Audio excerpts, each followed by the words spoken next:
Hey garden friends, so I just wanted to share with you all making a vermicomposting bin. What is it and why am I holding worms in my hand? You need to start a worm bin, especially if you're a gardener and especially if you love fishing. Worm bins are the perfect addition to any garden, whether large or small.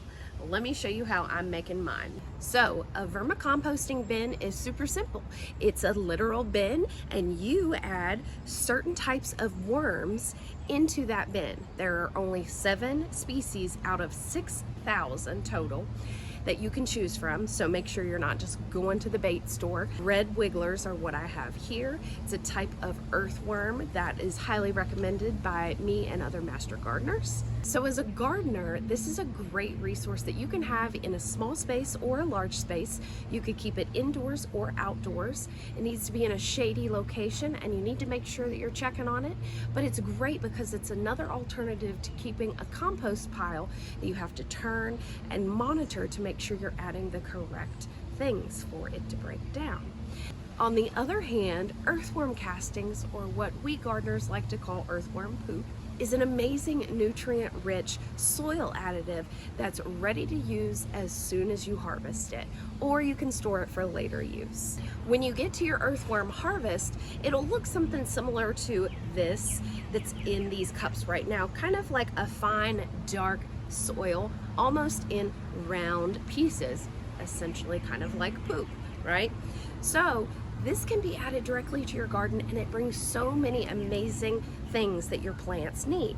Humic acid, which is great for plant development and growth. We've got lots of plant hormones that are added. Not to mention it is rich in nitrogen, phosphorus, magnesium, potassium, and calcium. You can make your vermicomposting bins in a couple different ways.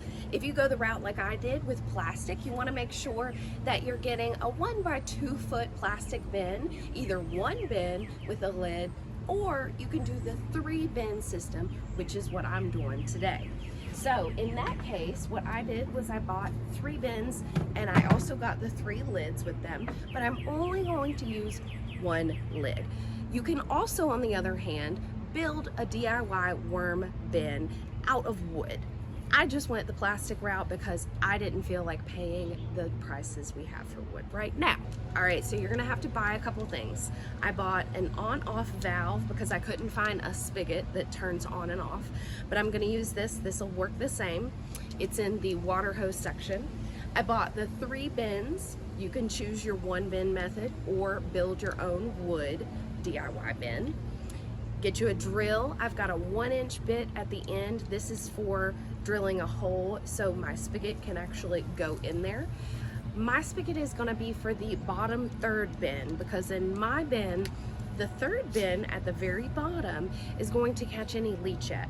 Leachate is nasty, toxic water that runs off of your worm composting situation. Contrary to popular belief, that leachate, that water that soaks down and runs off, is actually filled with phytotoxins and pathogens. You definitely don't want to use this on your plants in any way, so if anything, pour it on your weeds in your garden or pour it down the toilet. You also are going to want some drill bits, different sizes. This one is a 7 by 64th or something tiny. This is going to be for the aeration holes that I put around the bins. And then I've got a 1/4 of an inch drill bit. This is going to be for the drainage holes that I drill at the bottom of bins 1 and 2.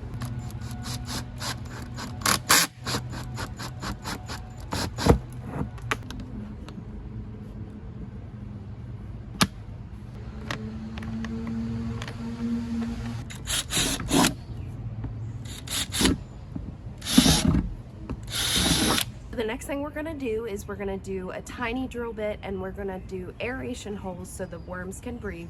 Don't do holes on the top lid and only do them on the top parts of the sides.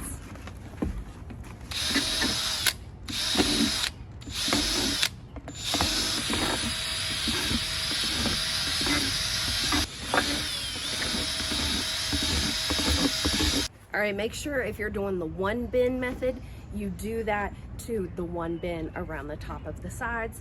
If you're doing the 3-bin method, make sure you do the aeration holes for bin number 1 and bin number 2. In order to keep your worms alive, we need a dark bin, we need no sunlight, and we also need their bedding. So you can either use newspaper that's black and white, cardboard that's black and white, or you can use leaves.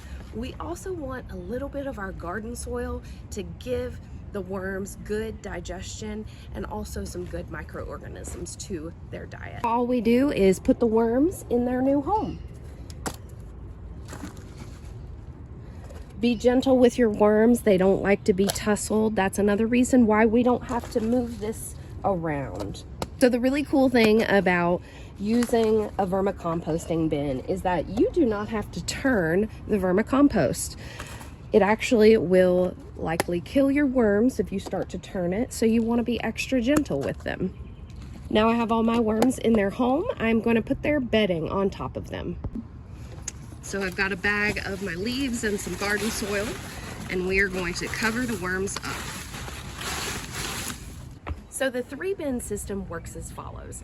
Bin number 1 currently has the worms and their bedding. We will add the food scraps to bin number 1. Bin number 2 below it is going to catch any castings. Bin number 3 catches the leachate, and we can dispose of that properly. In general, we are going to feed our earthworms where they currently are. The earthworms will then move up and down bins number 1 and 2. They will produce the castings, and then once all of the castings are there, you can then alternate your bins and start to fill up bin number 2. You need to make sure that you're keeping it moist but not soaking wet.